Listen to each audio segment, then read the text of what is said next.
सभी को सुप्रभात। आज कक्षा 7 की क्लास में मैं सामाजिक विज्ञान के रूप में आपको दक्षिण भारत के राज्यों के बारे में बताऊंगा। इससे पहले के वीडियो में मैंने आपको उत्तर भारत के राज्यों के बारे में संपूर्ण जानकारी दी थी। तो देखते हैं कि दक्षिण भारत के वो कौन कौन से शक्तिशाली राज्य थे। तो दक्षिण भारत में 3 शक्तिशाली राज्य हुए हैं। पहला है पल्लव, दूसरा है पांड्य, तीसरा है चोल। ये 3 ऐसे ऐतिहासिक शक्तिशाली राज्य हैं जो अपने समय में या दक्षिण भारत में बहुत ही प्रसिद्ध हुए हैं। ठीक है, अब हम इन तीनों में से सबसे पहला है कांची के पल्लव राजवंश के बारे में देखेंगे कि क्या है।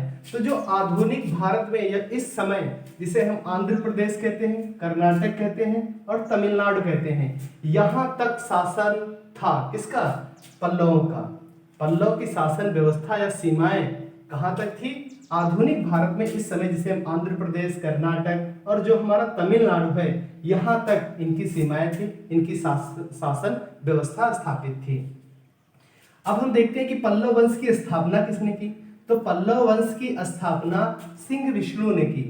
सिंह विष्णु जो 565 ईस्वी से 600 ईस्वी तक का शासन काल रहा है।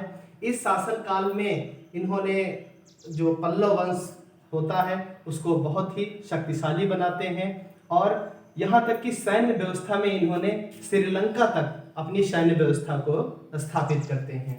अब देखते हैं कि पल्लव वंश की राजधानी क्या है। तो पल्लव वंश की राजधानी है कांची, जिसे कांचीपुरम के नाम से भी जाना जाता है। ठीक है, पल्लव वंश के जो सबसे शक्तिशाली शासक रहे हैं सिंह विष्णु, इन्होंने पल्लव वंश की सीमाओं को विकसित किया और विकसित करने के साथ साथ हम व्यापार की दृष्टि से देखें तो इन्होंने दक्षिण पूर्व एशिया और चीन से समुद्री व्यापार भी इन्होंने किया है।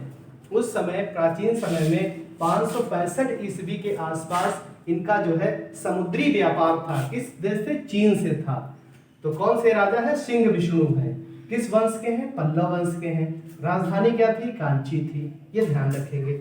और हमने आपको सैन्य व्यवस्था के बारे में बताया।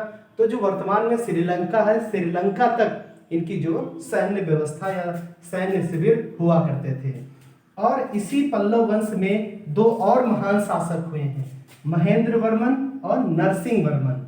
नरसिंह वर्मन प्रथम, ये 2 पल्लव वंश के शक्तिशाली शासकों में से एक रहे हैं। ठीक है, जो पल्लव वंश के राजा थे वो उनकी जो सबसे ज्यादा रुचि थी, जो चीजें पसंद करते थे, वो कला प्रेमी थे। भवन को बनवाना, इमारतों को बनवाना, मंदिरों को बनवाना, ये इनकी विशेष पहचान रही है। अब देखिए, भवन निर्माण कला प्रेमी थे। भवन निर्माण बनवाने, मंदिर बनवाने और बहुत से ऐतिहासिक स्थलों का निर्माण जो है पल्लव वंश के राजाओं ने किया है। अब इसी कला प्रेमी के रूप में हम इन्हें अगर देखें तो महाबलीपुरम में इन्होंने रथ मंदिर बनवाया। ठीक है, और समुद्री मंदिर का भी निर्माण इन्होंने किया। कांची में इन्होंने कैलाश मंदिर बनवाया, जो ऐतिहासिक मंदिर है, विश्व प्रसिद्ध है। लेकिन 9वीं शताब्दी में चोल वंश ने इन्हें पराजित कर दिया, या ये कहिए कि 9वीं शताब्दी में इन्हें चोल राजाओं के द्वारा इन्हें हार का सामना करना पड़ा। ठीक है, तो इस तरीके से ये पूरा पल्लव वंश था। अब हम आगे देखते हैं दक्षिण भारत का जो दूसरा राज्य हुआ है वो पांड्य। पांड्य राज्य जो है वो दक्षिण भारत का सबसे शक्तिशाली राज्य रहा है। इसकी राजधानी जो थी वो मदुरै थी और जो यहाँ पर सबसे ऐतिहासिक शक्तिशाली शासक हुआ है वो जातवर्मन सुंदरा था। तो जातवर्मन सुंदरा के समय में समुद्री व्यापार को भी विकसित किया गया था। बहुत ज़्यादा इनके बारे में अगर जानकारी हमें जातवर्मन के बारे में मिली है तो समुद्री व्यापार के लिए ये भी बहुत ही प्रसिद्ध हुए हैं। लेकिन बहुत ज़्यादा समय तक इनकी शासन व्यवस्था नहीं रही।